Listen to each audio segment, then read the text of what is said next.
উত্তর পূর্বে রাজনৈতিক বিস্তারে আরো এক ধাপ এগোলো তৃণমূল কংগ্রেস।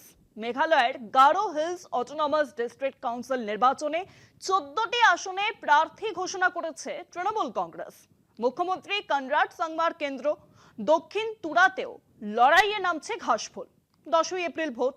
এনপিপি বিজেপি সমীকরণের বিরুদ্ধে সরাসরি চ্যালেঞ্জ ছুড়েছে তৃণমূল কংগ্রেস। মেঘালয়ের বিরোধী দলনেতা মুকুল সাংমার নেতৃত্বে উত্তর পূর্বে নিজেদের প্রভাব বাড়াতে চাইছে ঘাসফুল শিবির।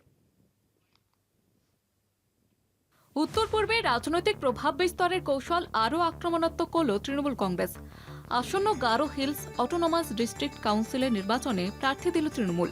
মোট 30টি আসনের মধ্যে 29টিতে ভোট হচ্ছে। তার মধ্যে 14টি আসনে প্রার্থী ঘোষণা করে মেঘালয়ের শাসক ন্যাশনাল পিপলস পার্টিকে সরাসরি চ্যালেঞ্জ করেছে তৃণমূল। মেঘালয়ের রাজনৈতিক চাপ। 14 আসনে তৃণমূল প্রার্থী। তৃণমূলের এই লড়াইয়ের রাজনৈতিক তাৎপর্য আরও বেড়েছে দক্ষিণ তোরা কেন্দ্রকে ঘিরে। এটি মেঘালয়ের মুখ্যমন্ত্রী কনরাড সাংমার বিধানসভা কেন্দ্র। সেই ঘাটেতেই প্রার্থী দিয়ে তৃণমূল বুঝিয়ে দিল প্রতীকী লড়াই নয়, বাস্তব রাজনৈতিক জমি দখলের লক্ষ্য নিয়েই ভোট ময়দানে ঘাসফুল শিবির।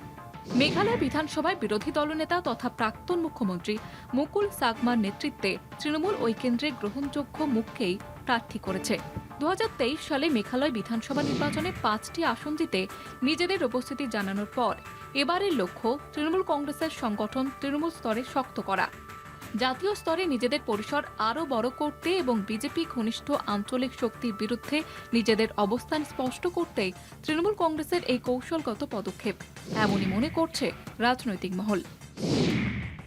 বিজেপি জোটকে চ্যালেঞ্জ তৃণমূলের।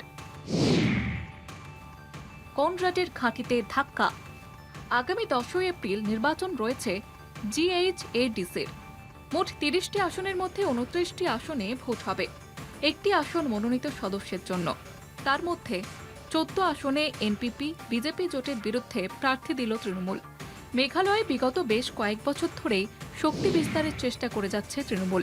ওই রাজ্যের বিধানসভায় বিরোধী দলনেতাও তৃণমূলের। কলকাতা টিভি।